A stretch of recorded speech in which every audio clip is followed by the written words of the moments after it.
Aaron Carrington. I'm taking bankers down to President down tonight. On a little trip somewhere. I'd like to welcome you all here. I think we have over 100 people here tonight. Very nice crowd. We have a small program. Introduced as speaker for nominating committee for election.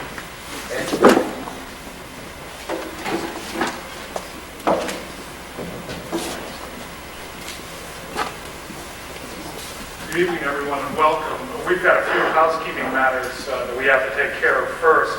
October, we have our annual elections, and as secretary, I'm going to put a slate of officers and directors out. We have to vote on them. For the board of directors for 3-year terms, the nominating committee has given me the names of Hy Carrington, Robert Brinton Jr., and Kathy Grubowski. I'm going to ask if there's any other nominations. If anyone has any other nominations, I'll take them now.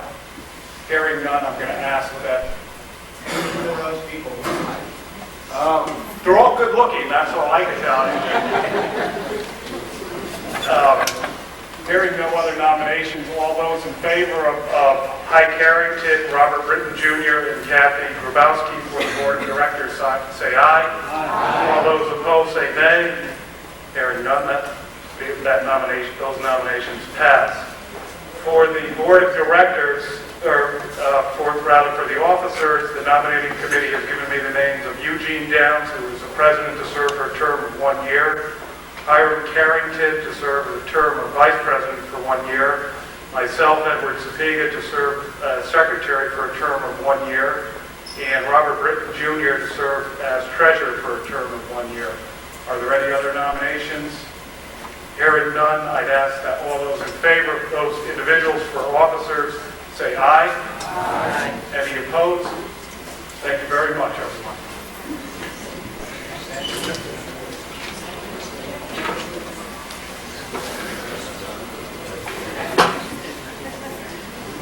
I want an announcement about our harvest dinner on October 13th. 17th? It's a Saturday night. And we have two choices of stuffed chicken or roast pork. And we also, for people that don't have big appetites, you can order a half portion. You don't have to be a senior citizen for $4.50. And that's held right here. I did introduce Jerry Hungerford, who is about our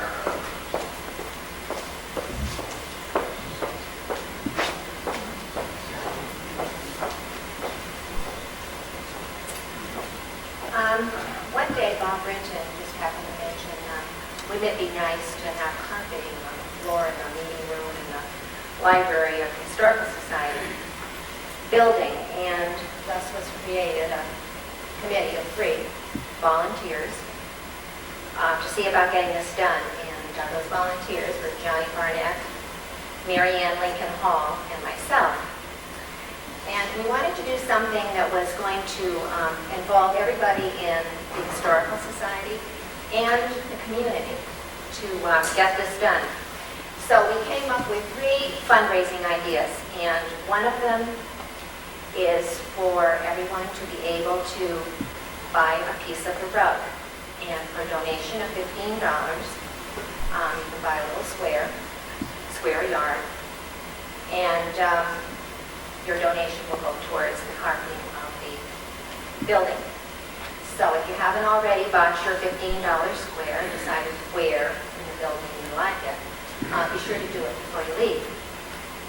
The other project that we started was a calendar, and it's absolutely fantastic calendar. I have to say it came out very, very well. We had an idea of what we wanted to do was to scan the history of Bethany for the past century, because this is a 1999 calendar and it's the end of a century. So we took some of the lectures that the Historical Society has sponsored, and we took photographs from different lectures.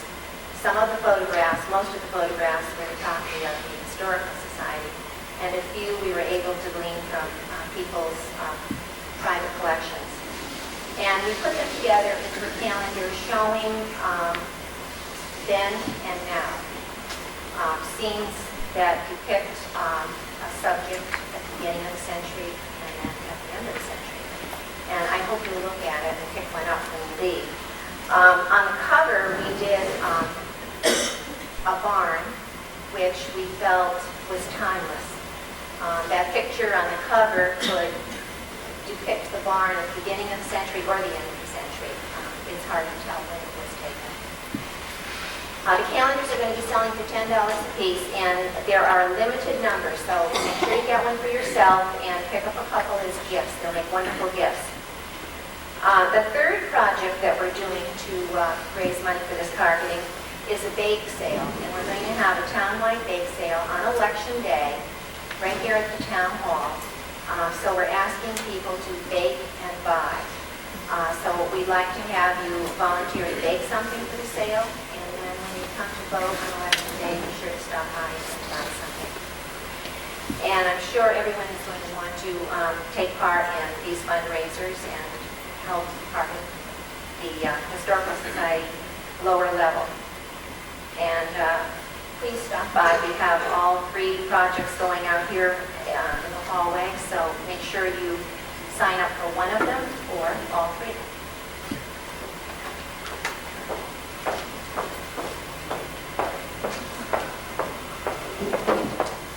Next, I'd like to use Bob Britton Jr.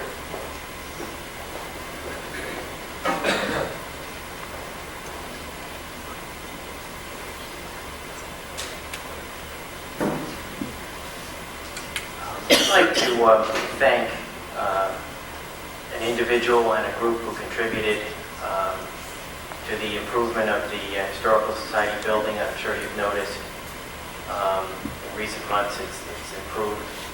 I'd like to present an award on behalf of the Board of Directors to Doug Riley for his efforts. And I'd like to read the award. Is Doug Riley here tonight? He's hereby recognized and honored for his extensive volunteer work at the Stanley Downs Memorial Building. He installed foundation and gutter drains around the building. Doug also did the final grading around the front, side, and rear of the building. It took several days of hard work. And he also patched pavement around the building. And we'd like to present this plaque to Doug and also thank him for all the landscaping work he's done at the building. We'd also like to present an award to the Garden Club, the Bethany Garden Club. And is Nancy Manelli here tonight? You want to come up and...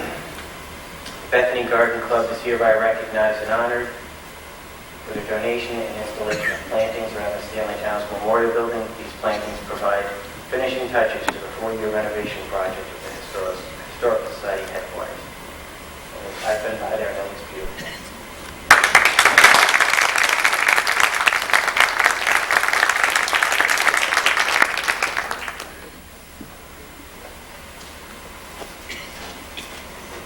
Now we'll hear from Bob Britton Sr., our full chairman.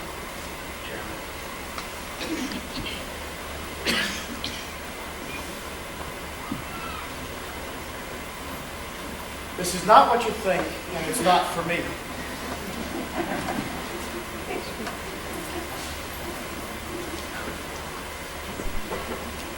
I have the pleasure tonight, excuse my voice, many of you are happy that I had a little bit of a sore throat. Maybe those in the back that can't hear me. Have a real privilege tonight to present an extremely knowledgeable speaker. The topic tonight is the New Haven Water Company and more recently the Regional Water Authority in Bethany. And it's hard to overemphasize the impact that this water utility has had on the face of the town. The company or the authority presently owns over 3,000 acres of land and maintains it as open space and contributes to the country feel, the rural atmosphere, whatever you want to call it. Otto Schaefer has been with the water company and more recently the Water Authority for, I believe, 38 years. Probably seems like more than that some days. And he is, I guess, well, his official position is Senior Land Advisor, but he really is the unofficial historian of the Water Authority. He knows about as much as anybody about not only the present workings of the Water Authority and the land that it takes care of, but he knows a lot about the history, and he's going to share that with us tonight. Mr. Schaefer?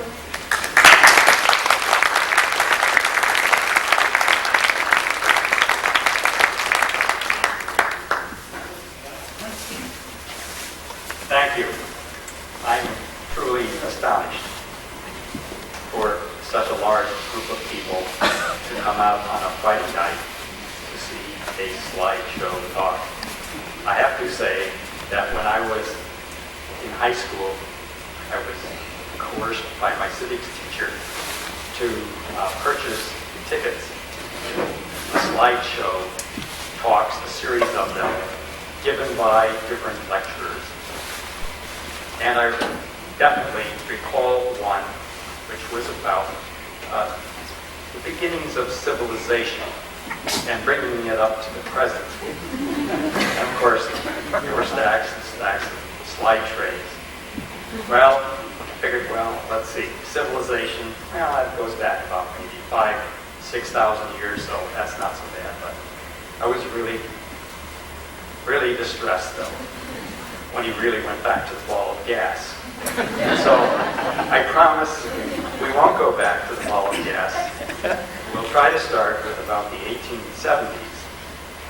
And what I really want to talk about is how the events took place and how there was this commingling and how events shaped this town, the water authority, the water company, and how people sometimes reacted to new situations. And so I'd like to begin, if I could have the lights.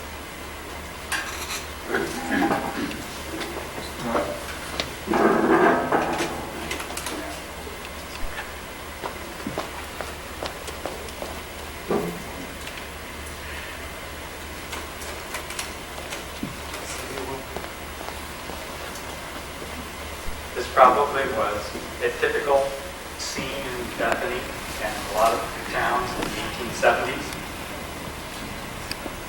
While it looks picturesque to us today, the old stone walls, the rocks, which are so abundant in New England, I'm sure that it was depressing in some respects because at that time most of the inhabitants of Bethany earned their living from the land, trying to raise crops from the land, or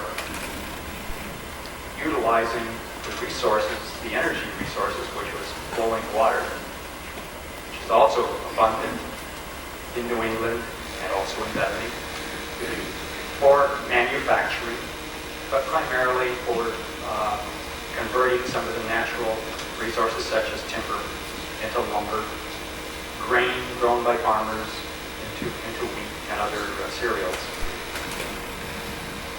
And of course, you could always count on a New England winter, and it helped in getting around in the wintertime.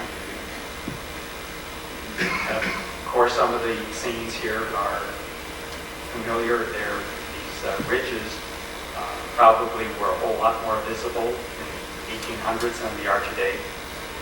I guess you could say today that you can't see the ridges for the forest. Like the notch. And while it seemed idyllic, no noisy engines, fumes, just following a horse,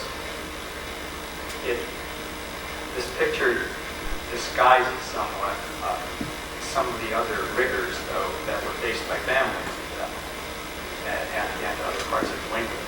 The diseases that took down children in those days, accidents, very frequent on farms and in local industries. And it was hard work. I remember just lifting bales of hay up onto a tractor. It moved through a field, and then lifting the bales of hay to store in a barn. And it's really hard work to do it day after day while haying season is on. And of course, in the fall, we had corn to harvest, and there were these traditional kinds of shuck stands, I guess they call them. And it's, again, a view that is still partly there today. Up West Rock Ridge, the barn is gone, but the house is still there. And there was industry, which relied on the water source for grinding grain, grist mill, and also a lumber mill.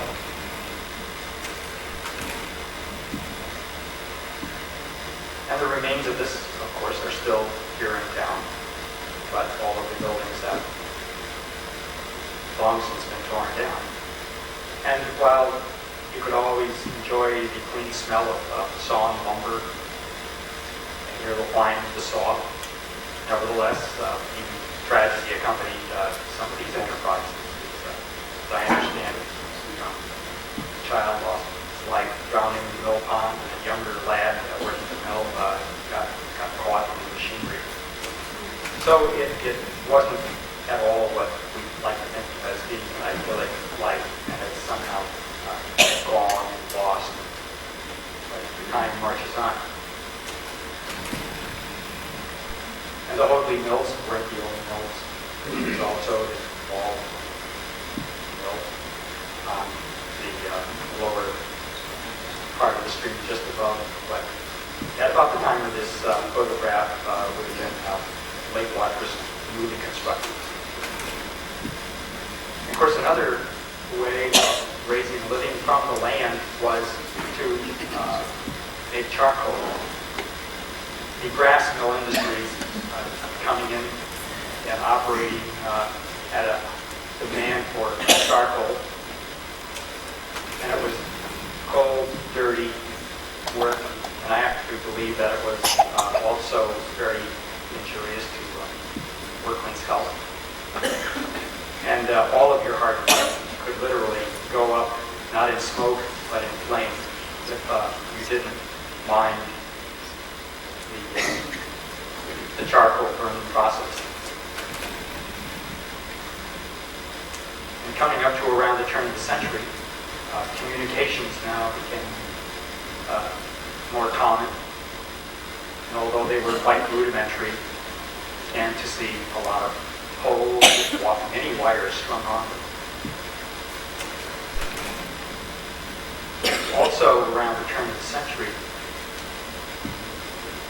terrible blight began to strike the American chestnut tree. A proud, stately tree. It was about 20% of New England forest, at least in southern New England. Straight grain, fast growing, tall. The wood was durable, it was beautiful wood. And in just the space of about 2 decades, it was completely wiped out. And so men worked to salvage as much of the timber as possible using portable steam sawmills. And these are probably some of the best pictures I've seen of portable mills and the men who had to work around them. Around 1900, the Yale School of Forestry was created. At the time, it was a big concern that American forests were being cut a whole lot faster than timber was being grown, while yet the population was expanding very rapidly. There was a high demand for lumber. The Yale Forestry School, which also augmented, you might say, a new fledgling profession, that is professional forestry, began to work with the water company, which at the time owned a few thousand acres, and began working on water company lands, trying out different kinds of plantings of trees and trying to restore the forests that were really under a lot of pressure and being overcut. And of course, the stately chestnut tree that grew out in pasture lots, it's forever gone. Now we come to water. I will go back to around the 1860s. Actually, in 1849, New Haven Water Company was created on paper. They were selling bonds to raise money to build a dam on Lake Whitney. And there was a big quarrel about whether or not it should be a private company that was going to supply water to New Haven, or whether it should be a city-owned operation. And there was another complicating factor, and that was the Fairhaven Water Company, a company of smaller, you might say a shopkeeper type businessman versus the big, larger capitalist type business people who were with the New Haven Water Company. The Haven Water Company was Eli Whitney II, whereas the Fairhaven Water Company were people by the name of Maltby and Sargent. And there was a bitter, bitter dispute as to who would get to serve New Haven with public water supply.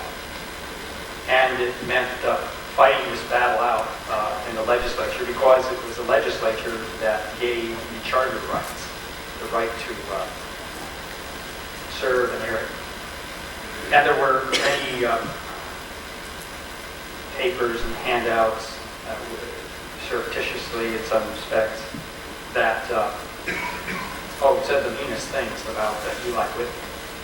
Finally, Eli Whitney came back with a monograph of his own that said the following: false and libelous statements have been recently printed and circulated among members of the legislature in the interest of the so-called Fairhaven Water Company, headed Corruption Fund of the New Haven Water Company, intended, no doubt, to injure and slander the press of New Haven, the New Haven Water Company, and Eli Whitney, the contractor and builder of the New Haven Waterworks.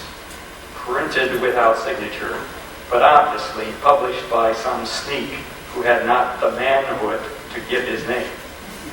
I read that and I thought, well, thank goodness for Victorian restraint.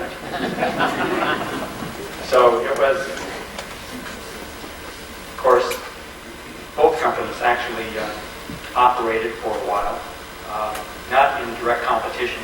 Fairhaven Water Company served the town of Fairhaven, while New Haven Water Company served New Haven. Fairhaven Water Company's resources were somewhat limited in terms of their sources of water. They came from the Maltby Lakes and Lake Wintergreen. And New Haven Water Company's resource was the Mill River, which had a huge watershed. However, that water resource was not very efficiently used. And it certainly didn't have the quality that the water coming from the Maltby Lakes and Lake Wintergreen had. Nevertheless, in time, New Haven Water Company purchased the Fairhaven Water Company. That was around 1875. And all of the rights that the Fairhaven Water Company owned. And those rights included the right to take water from the West River and the Sargent River and the towns of Woodbridge and Bethany, and I think a little bit up to the Prospect, as well as from Lake Saltonstall to East Haven and Brantford. So this was a very critical, crucial acquisition by the New Haven Water Company. And it was at a time when the industrial businesses in New Haven were really beginning to grow, and they consumed huge amounts of water. So much so that by 1900 there was an extreme shortage of water, and just a few Years before that, a reservoir had to be constructed on the West River down in Woodbridge. On this Lake Dawson actually was around 1889. That reservoir, however, hardly filled the need. And it was noted that that reservoir, while it was trapped, the full amount of water that could possibly be withdrawn from it, there was still a lot of water going over the spillway. So it required building upstream reservoirs to catch some of that surplus flow that once it went over the Lake Dawson spillway, it went on down the West River and into the Sound, forever lost for public drinking water and for other public water supply purposes. So we see here the construction of Lake Bethany, which is about 2 years later, under construction. And it was a masonry kind of dam. It's all constructed out of native rock, right, taken from the area with mortar joints. And it must have been a job trying to put this dam together with the manhandling these large stone.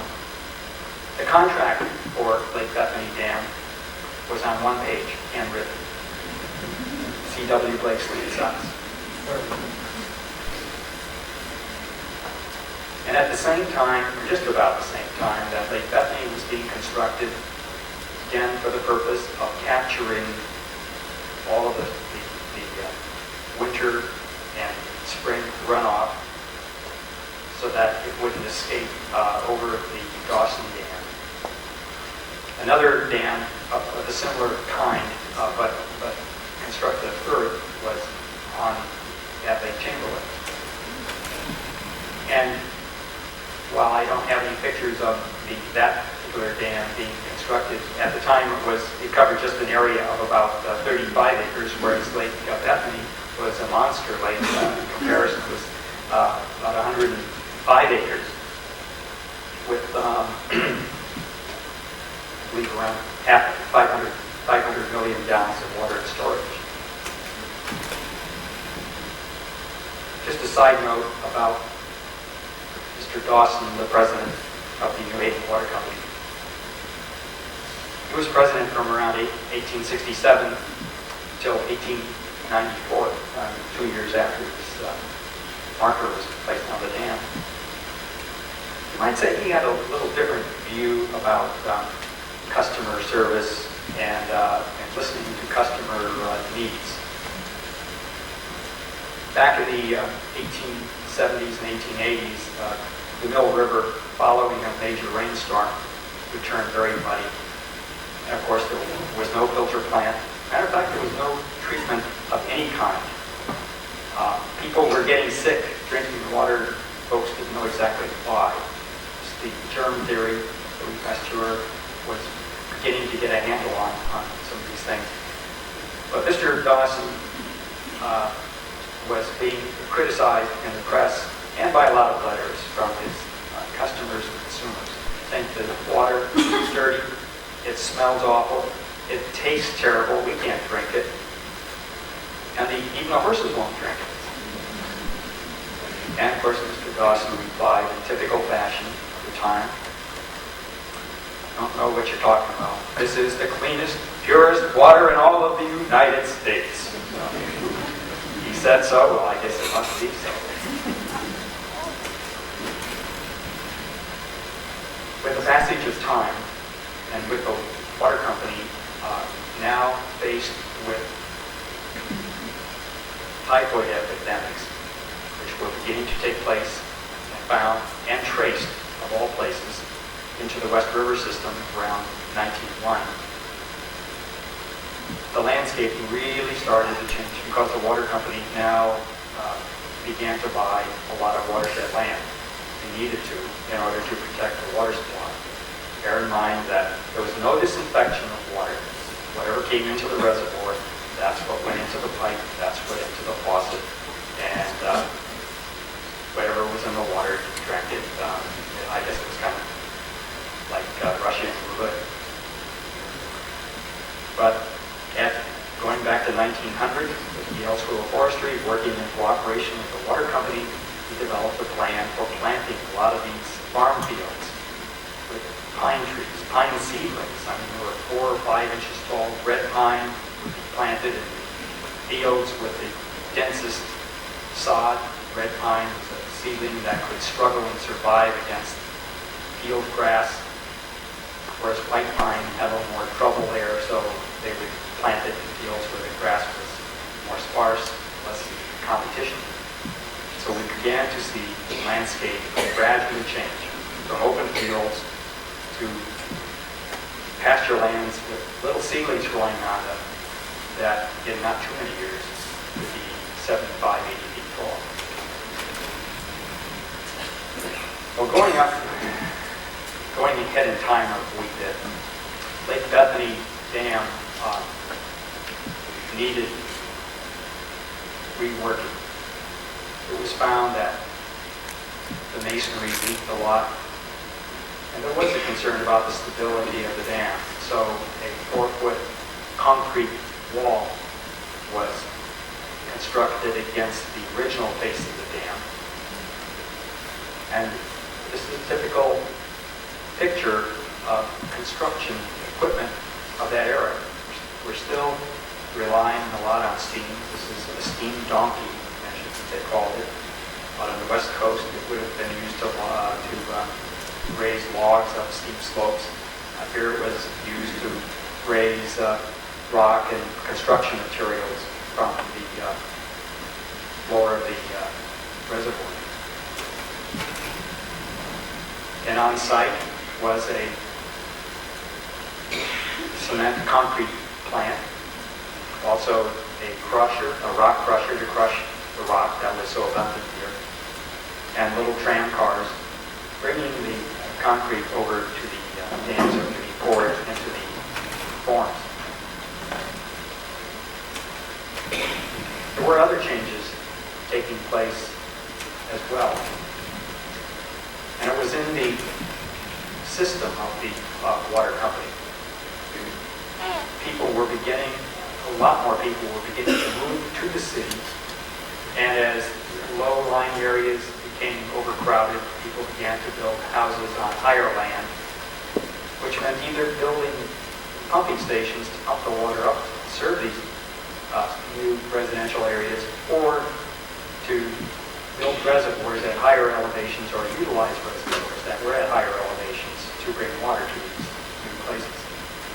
And Lake Bethany changed in terms of its water supply function. Previously, prior to 1930, it had been used as an upstream storage reservoir, where it would fill up during the winter months with all of the storm flows. And then, when a lot of the streams dried up, the water would be released down to Lake Goss, where it would go into the distribution system. But there was an advancement in technology in protecting citizens, public, and their health from disease-causing organisms. And that was chlorination, which was introduced around 1913. And this was the chlorination station for Lake Bethany, whose function was now changed from upstream storage supply to a reservoir that was to serve the Mount Carmel area of Hampton, as well as highest elevations in New Haven. Water from Lake Bethany eventually got all the way down to Summit Street in New Haven.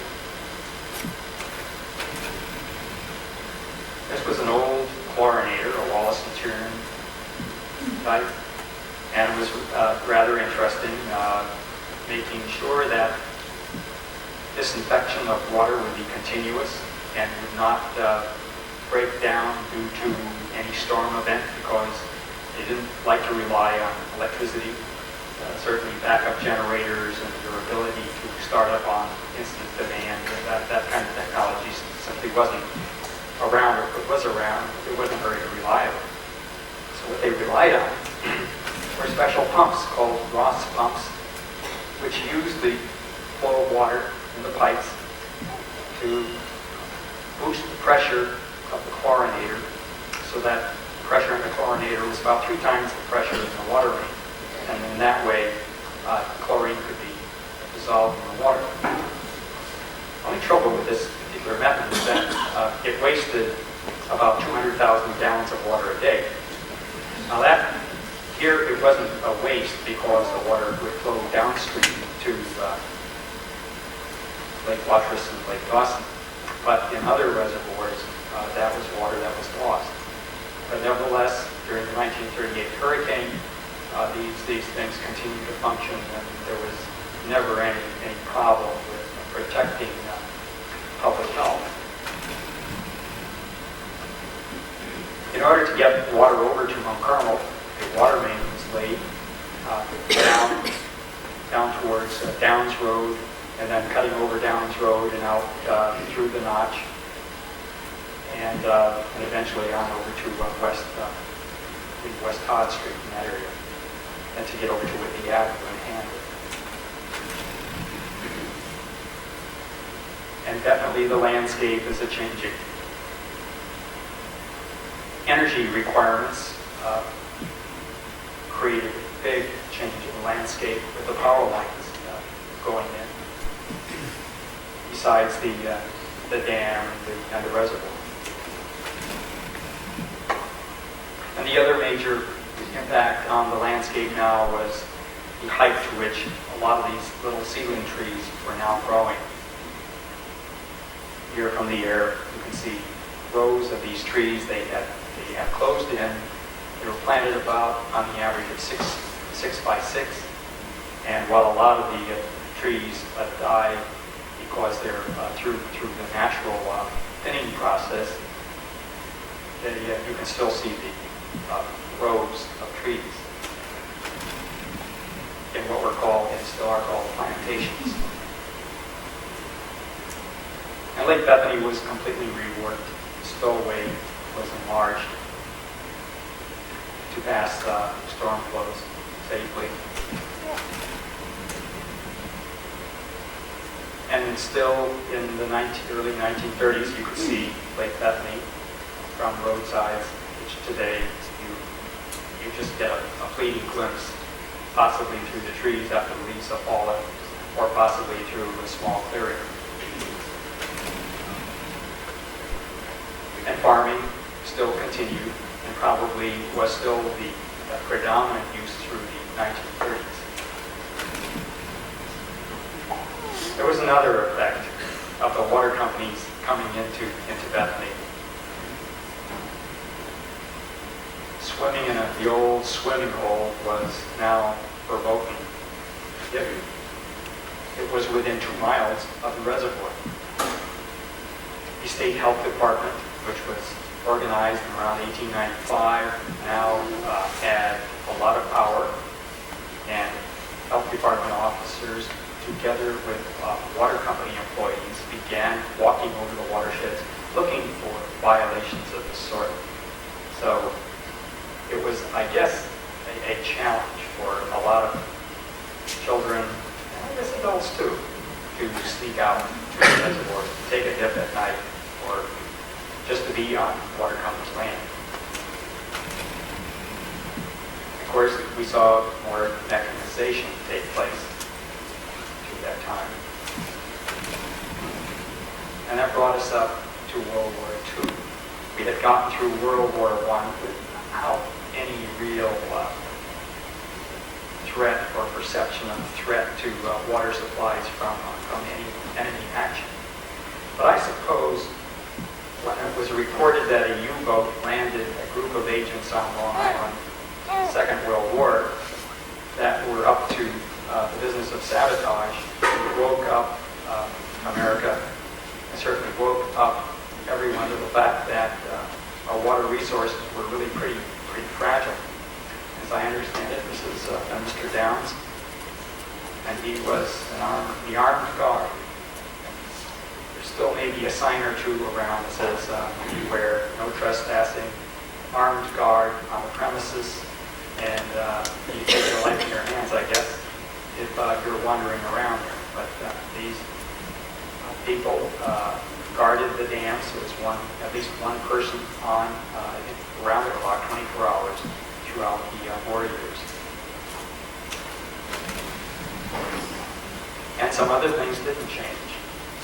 A couple of dams, the Ball Mills Dam, getting us into the early mid-50s. And thanks to Collins, we have this slide of forest fire. And I'd like to say something about forest fires because they were so prevalent from the end of the 18th century right up through the 1940s and 1950s and the early 60s when we had this awful drought. And it probably had a lot to do with the fact that we didn't have too much hemlock growing at the time because fires racing across the forest floors would kill hemlock seedlings in the forest. It would also damage other trees, cause a lot of scarring. And the state was organized almost around firefighting.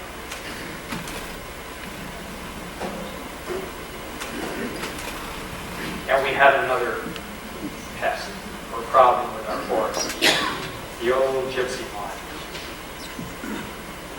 This critter could devour literally thousands of acres, strip every leaf off of just about every tree except perhaps two of poplar and maybe one or two other species.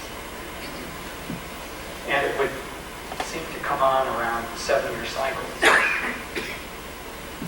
With each succeeding cycle, it seemed being worse, at least for a time. There was also a time when DDT was being applied to combat these pests.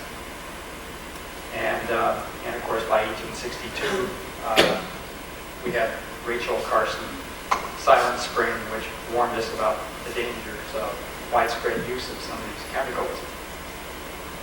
But this critter was around, and so was the elm spaniel, which in 1970, recall, also defoliated at trees at the same time that gypsy moth was just beginning to end its defoliation. So the effect of these defoliations was, while it didn't kill entire forests, it did kill older trees, particularly older oaks of sprout origin.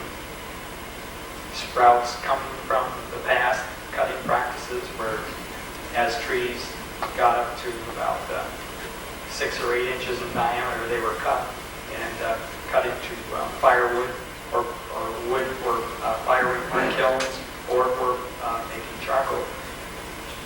But then many of these industries died out, the demand for wood dropped way down, and so the forests began to grow to what they are today.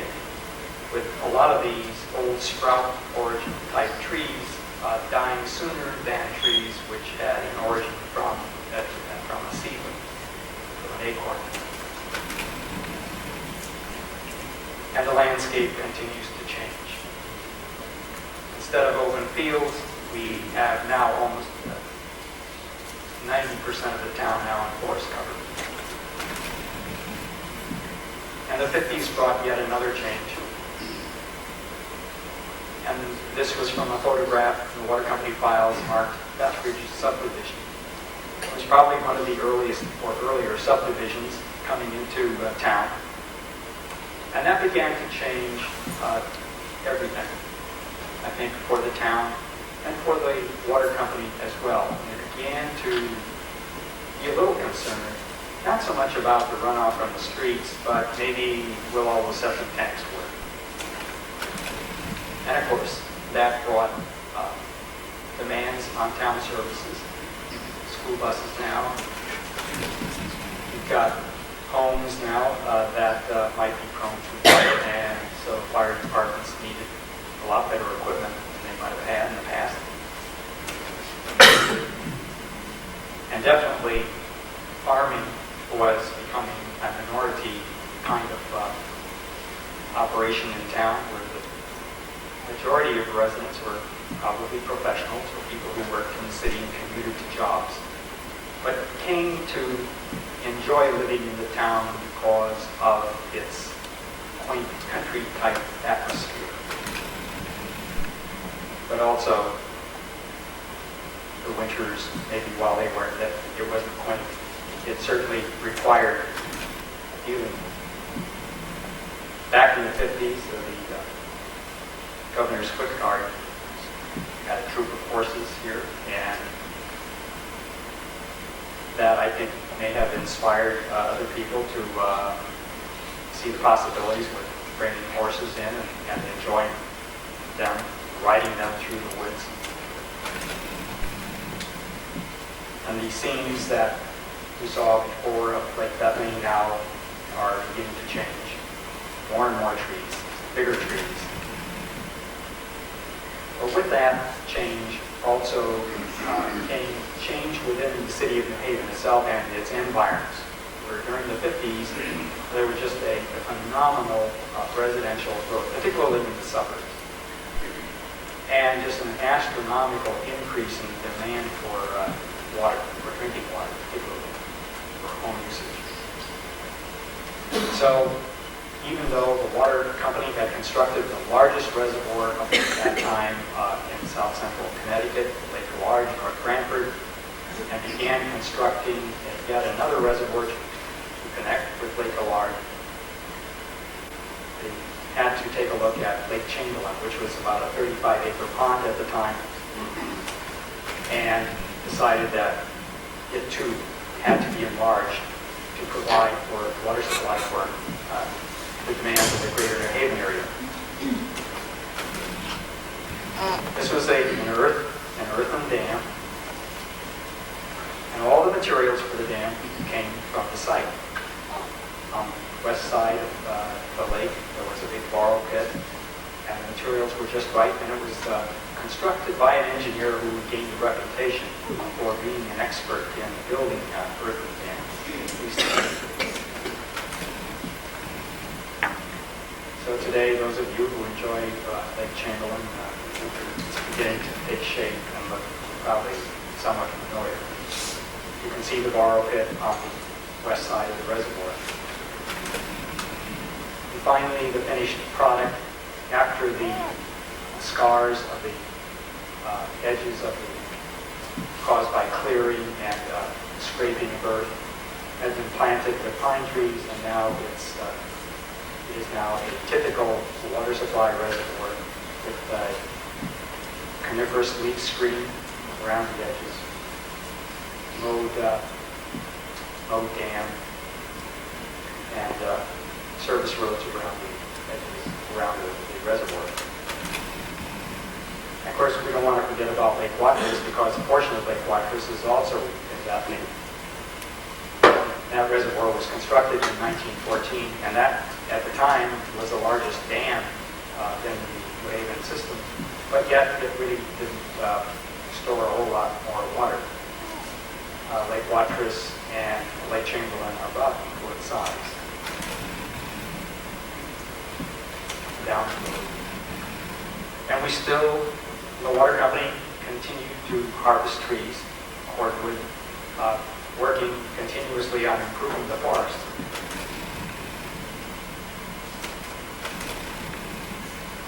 And it had hired a professional forester, which was something new, because up to that time it had just the relationship with Yale School of Forestry and relying on the Yale forester who taught silviculture to help manage the forest land. Now we're getting up to the time when the water company had increased its land holdings in town on the watersheds to just a little over 3,000 acres, about 3,066 acres to be exact. But it was basically a one-use type of arrangement. It was land that was simply owned and protected for protection of the water supply. And in the 1950s, there was quite a bit of legislation being presented for passage to open up water company lands for recreation And it was bitterly opposed by the water company and other water companies at the time, and the legislation was defeated. And of course, there's a relationship between the water company and the town. Bill Seaton, who worked for the water company for many, many years, and was also, of course, so active in the fire department, volunteer fire department. And that kind of a relationship, I think, is what helps to cement an organization like the water company, water authority, together with the communities when you have employees living in the community. Probably the biggest impact that ever occurred, though, affecting the water company was the passage of the Safe Drinking Water Act in 1974 by the Congress. And that act required that public drinking water supplies be raised to a standard of purity that was almost impossible to find in natural surroundings or natural conditions. And the only way to achieve some of those standards was by filtering the water and treating it. And this brought about a real crisis for the water company because it would require millions of dollars to build these treatment plants, and they did not really have the means to raise all that money, so they began to look at the possibility of selling off a lot of the land.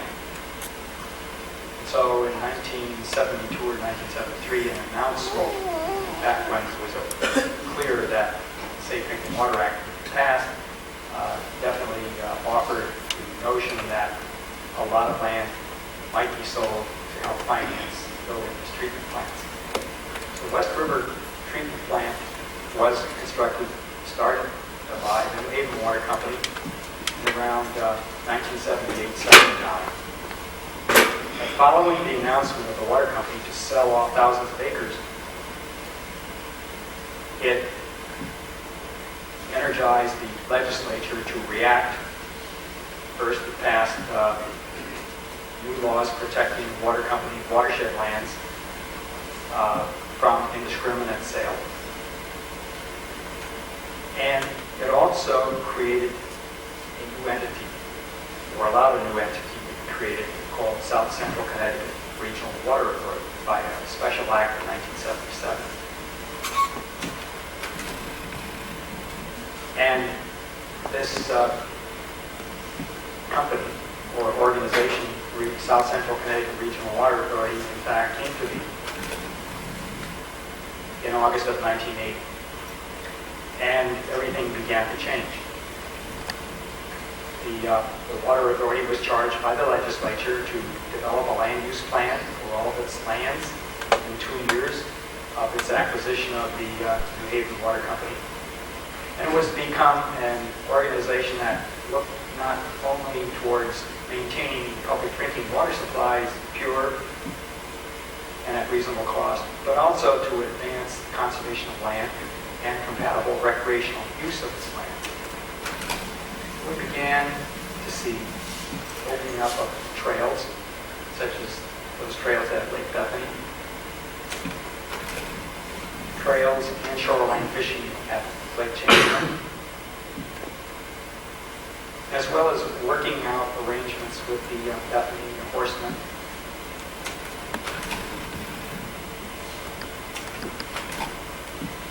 And today we have close to 5,800 permits, and there's an average of, I believe, about 3 or 4 people that use one permit issued to folks in the surrounding region. Currently, the Water Authority has about nine different areas open for passive recreation.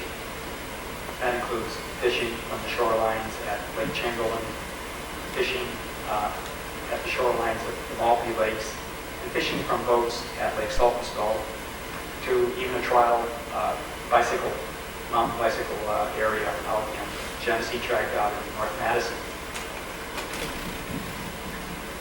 I think the town really was changing as well. People began to really appreciate what the town had and what it was about, and its attractive scenery, and people exploring the past, so to speak. Wanting to understand more about how the land was used, who people were that struggled with the land, struggled with trying to produce food, understood water. And the Water Authority, alarmed also by the amount of development beginning to take place in areas that we never ever thought would be built on, began to get back into acquiring watershed lands behind the property, the pond on behind the property. This is of the also other land that is on the watershed. View of the dam at the Ball Mills. Notice the columbine growing on the slope.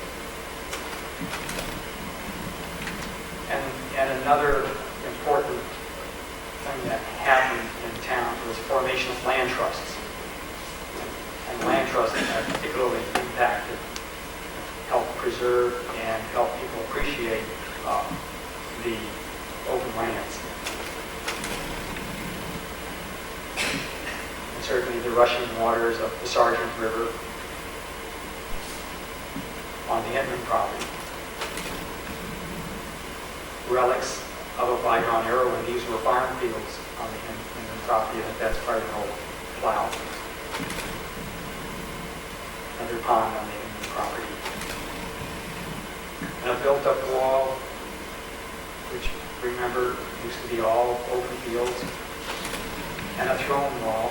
Rocks were just heaped up. Again, formerly all open pastures.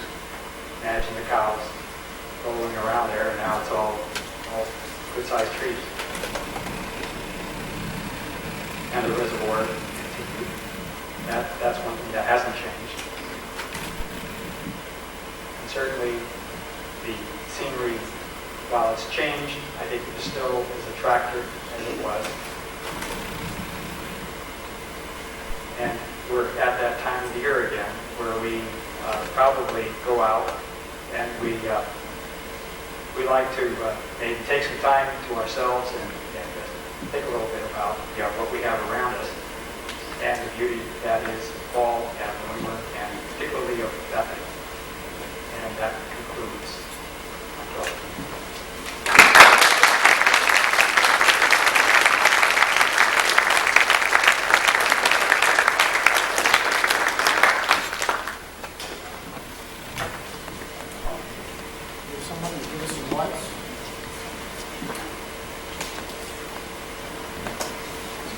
Thank you, Otto.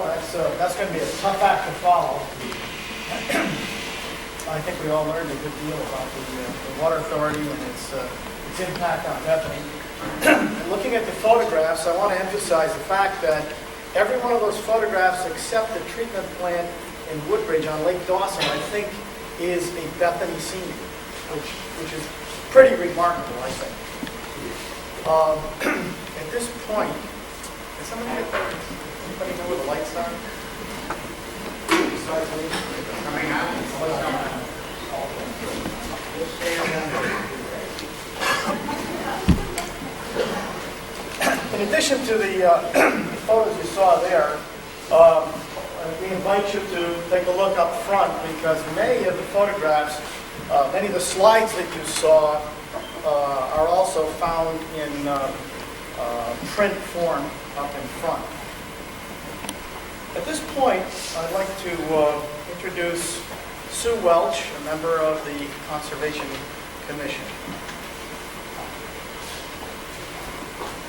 For several years, the Bethany Conservation Commission has given an award to conservationists of the year. And this year, we gave 3 such awards. But the recipient of one of those awards was not available to receive the award at town meeting in May. But tonight, he is trapped and cannot escape. And so, it gives me great pleasure on behalf of the Conservation Commission to present this award, which reads as follows.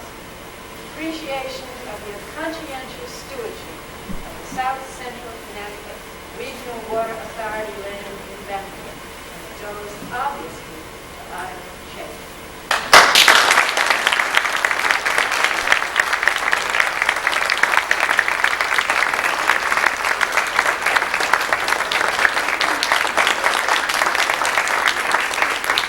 Thank you very much. It's not Otto Schaefer so much. It's really all the folks who help run the show at the Water Authority. It's really a fine group of people. I'm sure that there's a lot of inspiration because of the relationships that are developed and sustained by the work.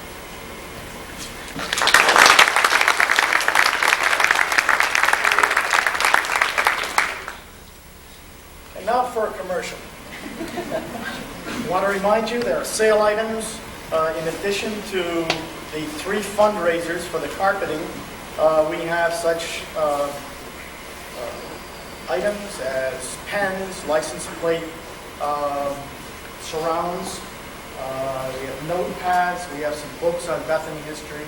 So, we would encourage you to take a look at those on the way out because those are also fundraisers that help us to keep going.